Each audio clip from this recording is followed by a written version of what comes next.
and UK is dying. Britain ஒரு காலத்தில் உலகின் மிக வலிமையான செல்வாக்கு கொண்ட நாடுகளில் ஒன்று. சூரியன் மறையாத பேரரசு என்று போற்றப்பட்ட நாடு. ஆனால் இன்று வெறும் 10 ஆண்டுகளில் 7வது பிரதமரை நோக்கி நகர்ந்து கொண்டிருக்கிறது. லிஸ் ட்ரஸ் வெறும் 45 நாட்களே பதவியில் நீடித்தார். போரிஸ் ஜான்சன் தொடர்ச்சியான சர்ச்சைகளில் சிக்கி பதவியை இழந்தார். ரிஷி சுனக் பொது தேர்தலில் தோல்வியடைந்தார். தற்போது கியர் ஸ்டார்மரின் தலைமையும் 2 ஆண்டுகள் நிறைவடைவதற்குள் கடுமையான அரசியல் அழுத்தத்தை எதிர்கொண்டு வருகிறது. பிரிட்டனின் பொருளாதாரமும் தொடர்ந்து சவால்களை சந்தித்து வருகிறது. அதிக வரி காரணமாக பல பணக்காரர்கள் நாட்டை விட்டு வெளியேற தொடங்கியுள்ளனர். சில பகுதிகளில் வன்முறை அதிகரித்து வருகிறது. இவை அனைத்தும் பிரிட்டனின் நீண்டகால சரிவின் அறிகுறிகளா அல்லது காலப்போக்கில் கடந்து போகக்கூடிய அரசியல் மற்றும் பொருளாதார நெருக்கடியா? 18ஆம் நூற்றாண்டு பிரிட்டனின் பொற்காலமாக கருதப்படுகிறது. அப்போது உலகின் நிலப்பரப்பில் சுமார் 25% பிரிட்டிஷ் பேரரசின் கட்டுப்பாட்டில் இருந்தது. உலக மக்கள் தொகையில் கிட்டத்தட்ட 23% பேர் அதன் ஆட்சியின் கீழ் வாழ்ந்தனர். இன்று அமெரிக்க டாலர் உலகின் முக்கிய நாணயமாக இருப்பதைப் போல அந்த காலத்தில் பிரிட்டனின் பவுண்ட் உலக வர்த்தகத்தின் முக்கிய நாணயமாக இருந்தது. வரலாற்றில் பிரிட்டன் உலகிற்கு பல முக்கிய பங்களிப்புகளை வழங்கியுள்ளது. தொழில் புரட்சி அங்கிருந்தே தொடங்கியது. நீராவி இயந்திரம், ரயில்வே போக்குவரத்து மற்றும் உலகளாவிய வர்த்தக முறைகள் போன்ற பல மாற்றங்களுக்கு பிரிட்டன் முன்னோடியாக இருந்தது. ஆனால் இந்த பேரரசின் எழுச்சி வெறும் தொழில் முன்னேற்றத்தால் மட்டும் இல்லை. பல காலனித்துவ நாடுகளின் வளங்களும் உழைப்பும் சுரண்டலும் அதன் பின்னணியில் இருந்தன. இந்தியா, ஆப்பிரிக்கா மற்றும் கரீபியன் பகுதிகளை சேர்ந்த கோடிக்கணக்கான மக்களுக்கு சூரியன் மறையாத பேரரசு பல்வேறு அடக்குமுறையின் அடையாளமாகவும் இருந்தது. 2ஆம் உலகப் போர் முடிவடைந்த போது பிரிட்டன் பலவீனமடைந்த நிலையில் அமெரிக்கா புதிய உலக வல்லரசாக மாறியது. அந்த மாற்றத்தை உலகுக்கு மிக தெளிவாக காட்டிய முக்கிய நிகழ்வுகளில் ஒன்று 1956ஆம் ஆண்டு நடைபெற்ற சூயஸ் கால்வாய் நெருக்கடி. எகிப்து நாடு சூயஸ் கால்வாயை தேசியமயமாக்கியதை தொடர்ந்து பிரிட்டனும் பிரான்சும் ராணுவ நடவடிக்கையில் ஈடுபட்டன. ஆனால் அமெரிக்கா அந்த நடவடிக்கைகளை தடுத்து நிறுத்தியது. அந்த சம்பவம் பிரிட்டனின் உலகளாவிய ஆதிக்கம் குறைந்து வருவதை வெளிப்படையாக காட்டிய ஒரு முக்கிய திருப்புமுனையாக கருதப்படுகிறது.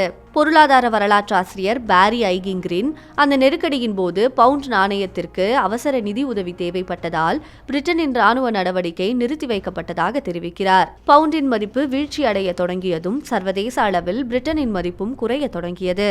அதன் பிறகு பிரிட்டனின் மிகப்பெரிய திருப்புமுனையாக அமைந்தது Brexit.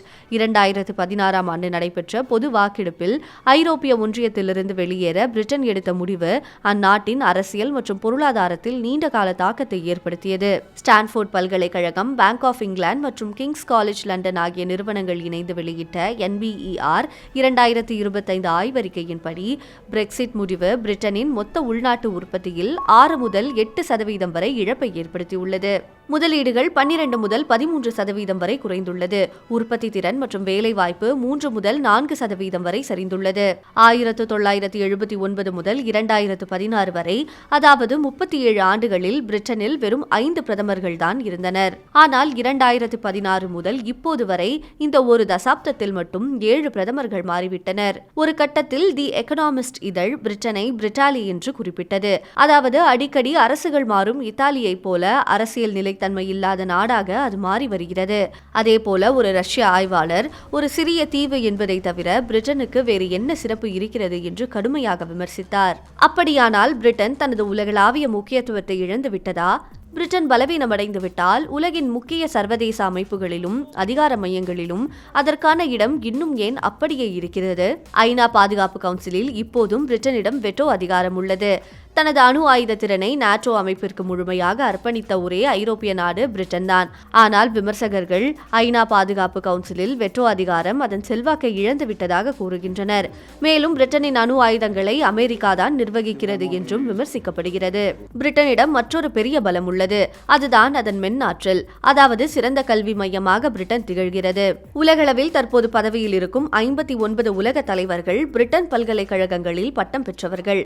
Oxford, Cambridge, Cambridge, LSE, சாந்தர்ஸ்ட் மற்றும் மான்செஸ்டர் என உலகின் மிகச்சிறந்த 6 பல்கலைக்கழகங்களில் 5 பிரிட்டனில் தான் உள்ளன. உலகளாவிய கண்டுபிடிப்பு குறியீட்டில் அது 5வது இடத்தில் உள்ளது. அங்குள்ள தொழில்நுட்பத்துறை 948 பில்லியன் பவுண்டுகளுக்கும் மேல் மதிப்புடையது. 2026இல் பிரிட்டன் உலகின் 5வது மிகப்பெரிய பொருளாதாரமாகவும் ஐரோப்பாவின் 2வது மிகப்பெரிய பொருளாதாரமாகவும் நீடிக்கிறது. 2024ஆம் ஆண்டு ஆக்ஸ்போர்ட் அகாடமிக் வெளியிட்ட ஒரு ஆய்வு பிரிட்டனின் அரசியல் ஸ்திரமற்ற தன்மைக்கு பின்னால் ஒரு ஆழமான கட்டமைப்பு பிரச்சனை இருப்பதாக கூறுகிறது.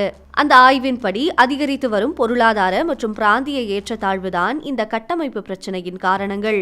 சில ஆய்வாளர்கள் பிரிட்டனிடம் இன்னும் உலக வல்லரசாக இருந்த காலத்தின் மனநிலை முழுமையாக மறையவில்லை என்று கூறுகின்றனர். சுமார் 250 ஆண்டுகள் உலக அரசியலில் ஆதிக்கம் செலுத்திய அந்த வரலாற்றின் தாக்கம் இன்றும் பிரதிபலிப்பதாக அவர்கள் கருதுகின்றனர். பிரெக்சிட்டுக்கு ஆதரவாக உருவான மனநிலையிலும் இந்த வரலாற்று பார்வை ஒரு காரணமாக இருந்ததாக சிலர் கருதுகின்றனர்.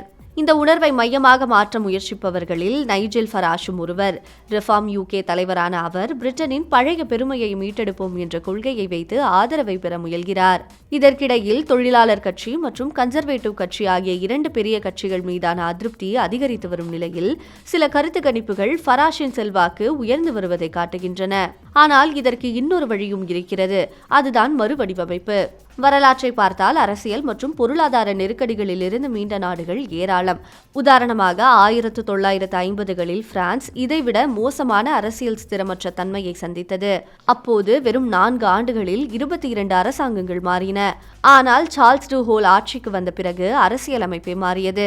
அதேபோல 2ஆம் உலகப் போருக்கு பிறகு ஜப்பான் தன்னை முற்றிலும் மறுவடிவமைப்பு செய்து கொண்டது. ஜெர்மனியும் போரின் ஈடுபாடுகளில் இருந்து மீண்டு ஐரோப்பாவின் மிக வலுவான பொருளாதார சக்திகளில் ஒன்றாக உயர்ந்தது. அப்படியானால் பிரிட்டனும் மீண்டும் ஒரு புதிய எழுச்சியை உருவாக்க வேண்டும். அது சாத்தியமா? பொறுத்திருந்துதான் பார்க்க வேண்டும்.